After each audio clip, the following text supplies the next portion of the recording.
Are you teaching my sons to pray? What the hell is this? A church? Alexander Reed's voice exploded down the hallway like a bomb, and for a moment, time seemed to stop inside the softly lit bedroom. Ben and Theo, the 5-year-old twin boys, sat frozen on the rug, their small hands still clasped in prayer. Across from them, kneeling in her simple gray house shoes, was Maya William. Her lips had just finished leading them through a gentle whisper, a bedtime prayer for their late mother. Before Maya could say another word, Alexander stepped into the room like a storm, his 6'2" frame brimming with fury, dark eyes flashing. In his hand was the mail he had been sorting through, and without thinking, he hurled the stack of unopened envelopes and a nearby hardcover book toward the floor at her feet. One skidded and hit Maya's shin, making her flinch and stumble back. "What the hell do you think you're doing?" he barked. "Are you teaching my sons to pray? What is this? Some kind of holy crusade? This is my house, and I will not tolerate religious brainwashing under my roof." Maya's breath caught, her back gently hitting the wall behind her as she raised her palms in a nervous, protective gesture. "Mr. Reed, please, I didn't mean any harm. They were just talking about their mother, and they miss her so much. I thought, maybe if they said something, up toward heaven, they'd feel a little less." "I don't want to hear it," Alexander snapped, his fingers stabbing the air. "You don't fill my sons' heads with nonsense about heaven, or spirits, or any of that imaginary garbage. We don't do that in this house. I don't raise my children on fairy tales and false hope."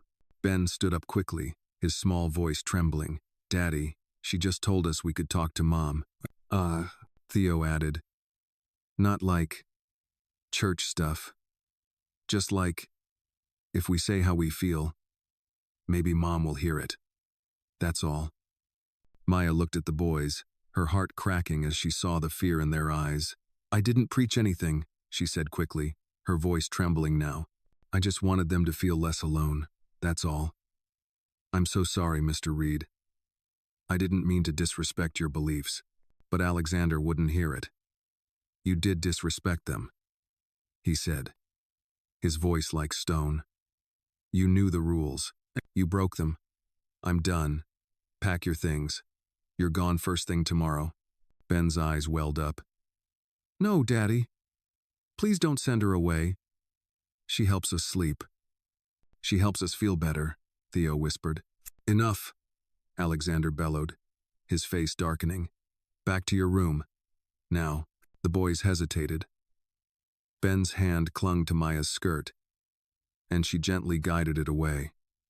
"It's okay," she whispered, her voice cracking. "Go!" Alexander shouted.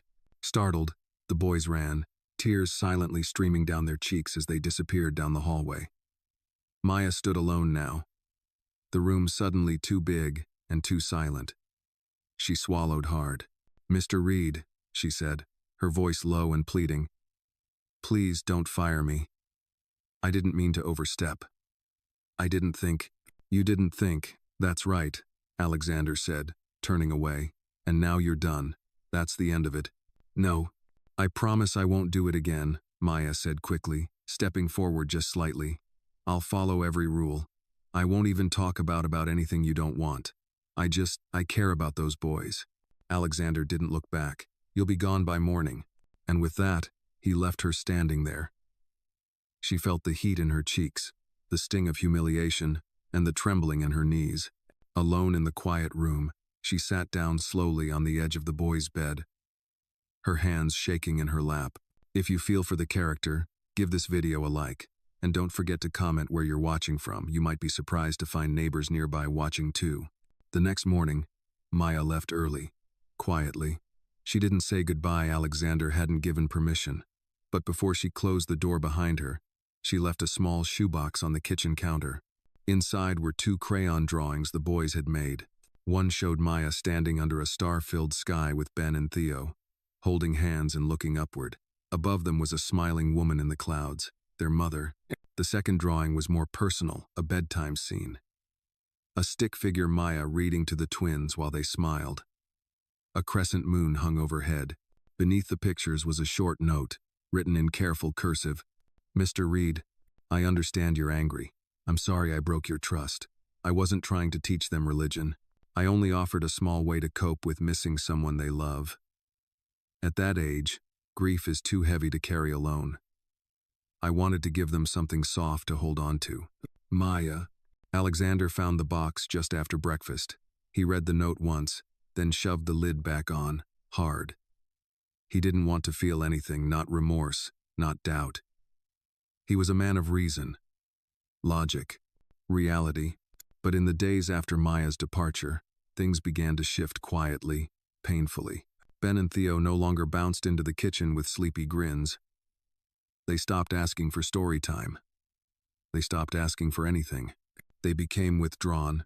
They didn't look Alexander in the eye. When he spoke to them, they nodded without words. They obeyed quickly, but not warmly. Their joy, already fragile, had dulled. At first, Alexander didn't want to admit it. He blamed Maya. She made them soft. He muttered one night, swirling a glass of bourbon, filled their heads with fantasies, turned them against me. But late at night, when the boys were asleep and the house echoed with silence, he knew better. He knew they were afraid of him. 3 days later, Alexander canceled 3 board meetings. He told his assistant to clear the week. No calls, no emails, just him and his boys. He didn't know what he was doing. He never had to try to connect with his children before. That had been Emily's role. She was warmth, song, softness. He was structure, safety, the provider. But now, with her gone and Maya no longer in the house, he realized the boys had no softness left, and it was killing them. So he began watching. He didn't push himself into their space, but he sat in the background. He offered to make breakfast, burnt the pancakes, but they laughed a little. He read from their favorite dinosaur book, even if he stumbled. He sat with them during cartoons and laughed at jokes he barely understood. He listened. Slowly, something shifted. Ben smiled first. Then Theo asked to sit in his lap. One evening, Alexander found the boys whispering near the window. "Who are you talking to?" he asked gently. Theo turned and said, "Just Mom." Alexander froze. "You think she can hear you?" Ben shrugged. Miss Maya said maybe, not with ears, but with love. Alexander sat down beside them. "Do you believe that?" Theo nodded. "Yeah. And when we talk to her, it doesn't hurt so much." The room was quiet. Alexander didn't argue, because deep down, he still ached for Emily, too, and no amount of logic had healed that. He finally whispered, "It doesn't hurt so much." Ben smiled softly. "No, it feels like she's close." Alexander looked at his boys, truly looked, and saw something he hadn't allowed himself to see before. Peace. Not delusion, not fantasy. Just peace. And it hadn't come from toys or therapy or distraction. It had come from a woman he'd fired in anger, for giving his sons exactly what he had been too afraid to give them. Hope. Soft, quiet, sacred hope. That night, something unexpected happened. "Dad," Theo said, climbing onto his lap as they sat in the boys' bedroom. "Can you pray with us tonight?" Alexander blinked. "Me?" Ben nodded. "Just like we used to with Miss Maya." He hesitated. Then, without saying another word, he slowly lowered himself onto the rug between their beds. The boys reached out, one hand on each side. He took their small hands into his own. They bowed their heads. Theo whispered first, then Ben. Their words were simple, honest: "Miss you, love you, thank you." Then silence. Alexander swallowed hard. He didn't know what to say. His throat tightened, but something in him cracked open, and he finally whispered, barely audible, "I miss her too, every day." There was no lightning strike, no revelation, just quiet, stillness, and a weight he didn't know he was carrying began to lift. When he tucked them into bed, Theo grabbed his hand. "Daddy?" "Yes, Bud? Can you ask Miss Maya to come back?" Alexander paused. "Please?" Ben added. "We'll be good, we promise." Alexander sat there for a long time, looking at the ceiling, then at the boys. "I think," he said slowly, "I owe her an apology." And for once, the boys fell asleep smiling. And Alexander stayed a while longer, whispering one last sentence into the stillness. "I've been too hard, too strict, but I see it now. I see what they need, what I need." Tomorrow, he would make a call. And maybe, just maybe, Maya would answer. The phone rang twice before a soft, hesitant voice answered on the other end. Hello, this is Maya. Alexander Reed sat in his home office, the early morning light seeping through the tall windows behind him. He was still in his robe, a half-empty cup of coffee cooling on the desk beside him. His hand tightened slightly around the phone. Maya, it's Alexander, Reed. There was a pause, brief but heavy. I didn't think I'd hear from you again, she said carefully. No anger. Just caution. Alexander cleared his throat. I wasn't sure I'd be calling you again either, but here I am. Silence. He stood and began pacing, hand in his hair. I owe you an apology, a real one. I didn't just overreact that night. I lost control. I humiliated you. I scared you. And I dismissed something you gave my sons that I didn't understand at the time. Maya's voice was quiet. They miss you. They talked about you a lot those last few days. More than I expected. They miss you, Maya, he said. They've been lost without you. I've been trying. God, I've really been trying to fill the space you left behind. But I can't. Not the way you did. And now they're asking me to bring you back. Maya took a breath on the other end. I don't want to walk back into a place where I'm not welcome. You'd be welcome.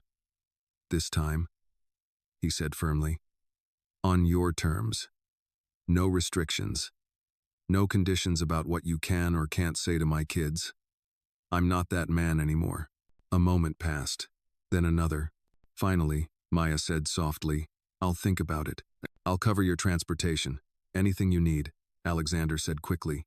Just, please consider it. She didn't promise. She didn't hang up angrily either. They said goodbye quietly, and Alexander placed the phone down, heart pounding harder than it had in any boardroom. 3 days later, Maya stood on the front porch of the Reed estate, her suitcase in hand. She hesitated before ringing the bell, expecting maybe a butler or one of the staff. But the door opened almost instantly, and there he was, Alexander. No blazer, no intimidating presence. Just a man in a plain button-down shirt and slacks, eyes tired, but softer than before. Maya, he said, his voice low, thank you for coming. She stepped inside cautiously, scanning the place. The air felt different. Quieter. Not heavy with pressure like before. From the hallway came a loud gasp. Miss Maya.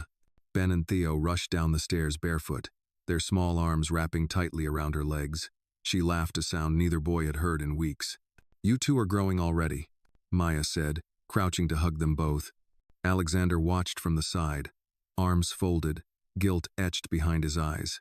When the boys disappeared to the kitchen to grab cookies for her, he stepped forward. I've gone over that night again and again, he said, and I realized something. It wasn't just your prayer that I hated, it was the peace in their eyes when they said it. I didn't understand it. I was jealous of it. Maya blinked, surprised by the honesty. I've lived my whole life by facts, Maya. Results, numbers, believing only what I can prove. But nothing I've done, not my money, my company, my careful parenting could give those boys what you gave them in a 2-minute prayer. She nodded slowly. It wasn't the prayer. It was permission. To grieve. To feel. To believe. Their mom's love didn't vanish. Alexander lowered his head. Can you forgive me? Maya studied him for a long moment. Then, slowly, she nodded. Yes, but it's not just my forgiveness you need. Later that evening, after dinner, Maya found herself sitting on the floor of the twins' bedroom again. The rug still had the same soft pattern. The toys were slightly more scattered, but everything felt familiar. Alexander stood at the doorway, awkward, unsure. Ben looked up. Daddy, are you going to sit with us again? Alexander stepped forward and sank to the rug beside them. If that's okay. Theo grinned. It's more than okay. Maya glanced at him, searching his face. Would you like to lead it tonight? She asked gently. Alexander hesitated. I'm not sure I know how. There's no right way, Maya said. Just honesty. The boys held his hands on either side. He took a breath, unsure if what he was about to say would make sense to anyone but him. Hi, he said aloud, looking up at the ceiling. It's me. I don't really know how this works. But if you're listening, Emily, I want you to know the boys are okay. They're stronger than I ever imagined." He glanced at them, then back to the ceiling. "And I'm trying to be, too." He paused. "Also, I'm sorry for not letting them speak to you, for making grief something they had to hide." Tears filled Maya's eyes. Ben smiled softly and whispered, "Aye, Mommy." Theo nodded, adding, "We love you." Then silence. Not empty silence, but one filled with breath, warmth, and something unexplainable. When the boys were tucked into bed, Alexander stood in the hallway with Maya. "You were right," he said. "I wasn't trying to be right," Maya replied. He smiled faintly.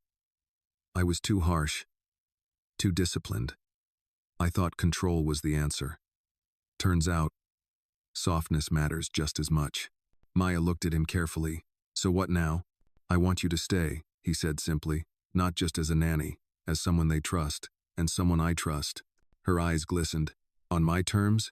He nodded. "Absolutely." "Huh." She tilted her head. "That's going to include bedtime prayers." He chuckled. "I wouldn't have it any other way." Just as Maya turned to leave for the night, the boys peeked out from their room. "Daddy?" Ben asked. "Yeah, bud?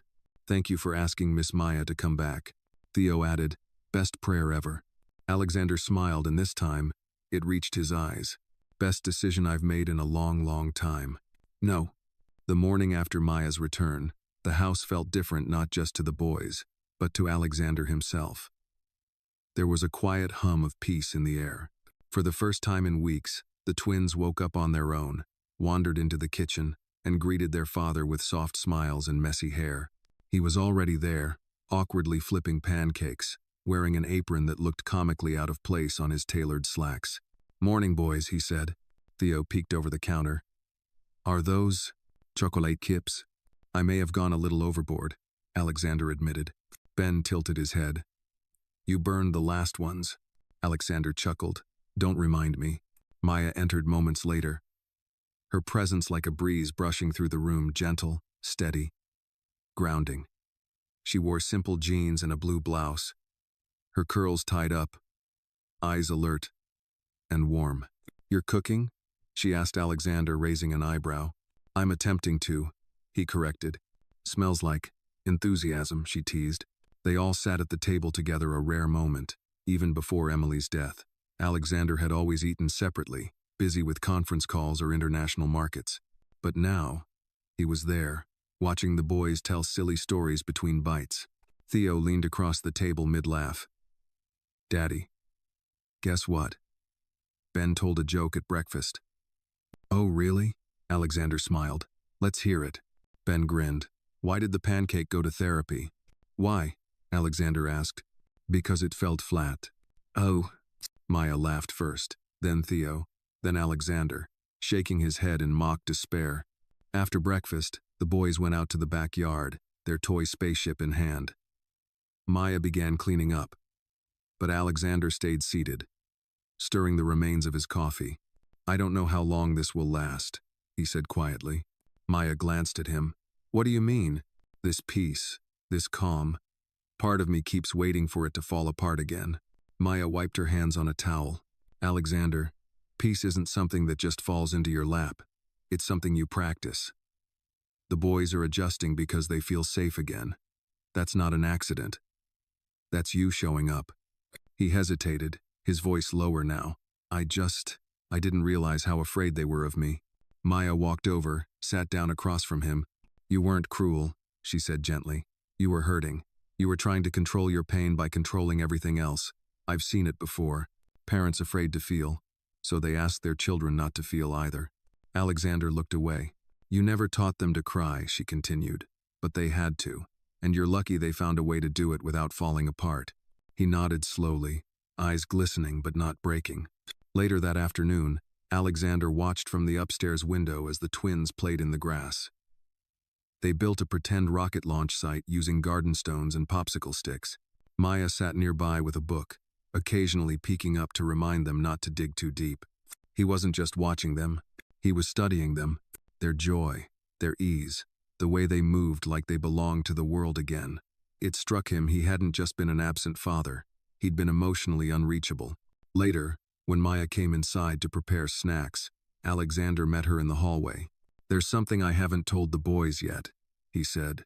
Maya turned to face him. "I haven't been to Emily's grave since the funeral. Not once." Maya's expression softened. "That's not unusual, Alexander. Grief isn't linear. I know, but I think it's time. I want to take the boys. I think it's something we need to do together."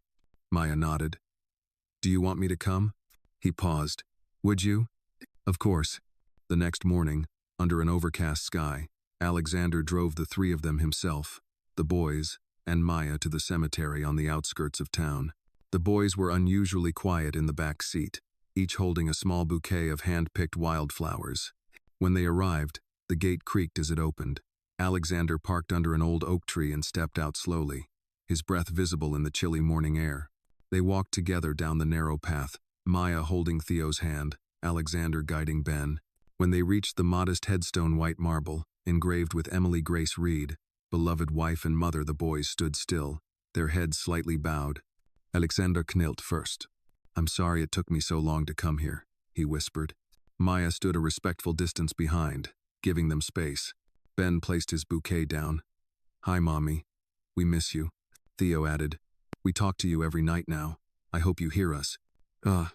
Alexander's hands trembled as he reached out and brushed a leaf off the stone. "I've been trying to be strong. Too strong. For them. For myself. But I've learned something. Strength isn't pretending you don't feel. It's letting yourself feel and still standing back up." His voice broke slightly. "I've made mistakes. I've pushed people away. People who were only trying to help." He looked over his shoulder at Maya. She met his eyes. "I want to do better," he said. "For them. For you. Me." The wind stirred. The leaves rustled softly. It felt like Emily was there. Ben looked up. "Daddy?" "Yes? Can we come here again sometime and talk to her?" Alexander nodded. "As often as you want." They lingered a little longer, the four of them, not saying much, but it didn't feel empty. It felt whole, complete. That evening, after the boys were asleep, Alexander sat on the back porch with Maya. The stars peeked through the navy sky, and the distant sound of crickets filled the silence. "I think today was the first day I let go," he said. Maya nodded. "You don't have to carry it all alone anymore." He looked at her, eyes earnest. "You've given them something I never could, and you've given me something I didn't even know I needed." Maya smiled gently. "You gave it to yourself. I was just there to remind you how." He leaned back in his chair, gazing up at the sky. "I don't know if I believe in prayer," he said, "but I believe in healing." "That's a start," Maya whispered. And for the first time since Emily's passing, Alexander Reed closed his eyes, not to block out the world, but to breathe it in. Saturday morning arrived with golden sun pouring through the wide windows of the Reed estate. The smell of blueberry muffins drifted from the kitchen as Maya moved with ease, her apron dusted with flour, humming an old gospel tune under her breath. She hadn't sung like that in years, not since before the move, not since losing her younger brother to illness. But something about this home, about these boys, made the songs come back. Alexander stepped into the kitchen just as she set down a plate. He looked rested, softer. His usual armor of control, the crisp suits, the clipped tone had gradually worn thin. "Did you just hum?" he asked with a half-smile. "I suppose I did," she answered, surprised herself. "I don't know that I've ever heard anyone hum in this house," he said, sliding into a stool at the counter. "It's oddly comforting." Maya smiled. Then maybe the house needed it. Ben and Theo came barreling down the stairs moments later, their socked feet skidding on the hardwood. "Miss Maya, Daddy said we can go to the park today." Alexander nodded. "Thought it might be good to get some fresh air." "Can we bring the kites?" Theo asked, eyes wide with hope. "Of course," Maya said. The park was only a 15-minute drive away, nestled beside a small lake lined with weeping willows and wooden benches. It was a favorite spot of Emily's. She used to bring the twins here before they could even walk, resting them on a blanket under the trees while she sketched in her notebook. When they arrived, the wind was perfect, steady but playful. The boys raced ahead, kites in hand, the strings unraveling like laughter behind them. Maya and Alexander followed at a slower pace, the grass crunching beneath their feet. I haven't been here since. Well, since Emily passed, Alexander admitted, scanning the familiar landscape. She used to draw here, didn't she? Maya asked. He nodded. She said the trees reminded her of her childhood in Georgia, said the willows looked like they were crying for the world. Maya stopped walking. They don't look sad to me. They look like they're holding stories, old ones. Alexander smiled faintly. She would have liked that. They found a bench near the lake, where they could watch the boys run in dizzy circles with their kites. For a while, there was nothing but the wind and the shrieks of childhood joy. Then Maya asked, do they know much about her? About Emily, I mean? Alexander exhaled slowly. Bits and pieces. I've told them what I thought they could handle, but I've been too careful. Too guarded. Mine, you think if you tell them the whole story, it'll hurt more, Maya said. Yes, he admitted. And no, I think it'll hurt me more.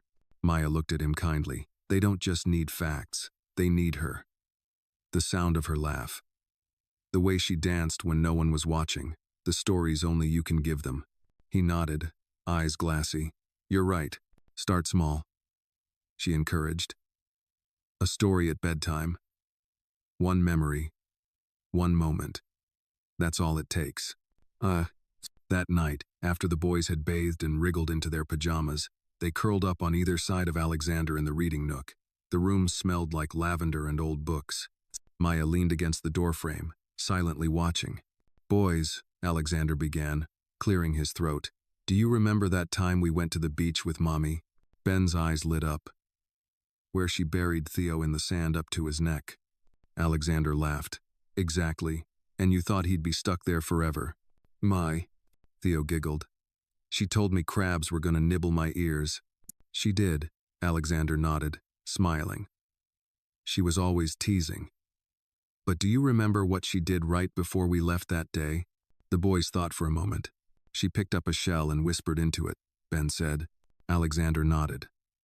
She said every shell holds the last whisper of the sea, and that if we listened carefully, we could hear the ocean missing us when we left. Theo blinked. I remember that. She said we belong to the waves, Ben added. Alexander's voice grew quiet. That was her, always finding poetry in the ordinary. Silence fell over the room, soft and thick like a blanket. And then something surprising happened. Alexander's face trembled. His jaw tightened. His eyes brimmed. He looked down, tried to blink it away, but a single tear escaped. Ben reached up, gently touched his father's cheek. Daddy, are you crying? Maya stepped forward but didn't interrupt. No, Theo whispered. He's not crying, Maya. He's remembering. And in that moment, Alexander didn't correct them. He didn't explain it away. He simply let it be. Later, after the boys were asleep, Alexander found Maya in the kitchen again, making tea. You were right, he said. Maya smiled, not looking up. About what this time? About the stories. About how they need her, even if it hurts. And so do I. Maya poured 2 cups, handed him one. You're doing the work. That's what matters. He nodded, then hesitated. Maya, there's something I've been thinking about. She raised an eyebrow. That sounds serious. I want to make some changes, he said, to this house, to this life. I don't want the boys growing up thinking love is something quiet and private. I want them to see it, hear it, feel it. And what does that look like, to you? She asked. He looked down at his tea, then up at her. It looks like dinners together, walks in the park, bedtime stories that don't end when the lights go out. And it looks like someone like you, staying. Not just as a nanny. Maya stilled.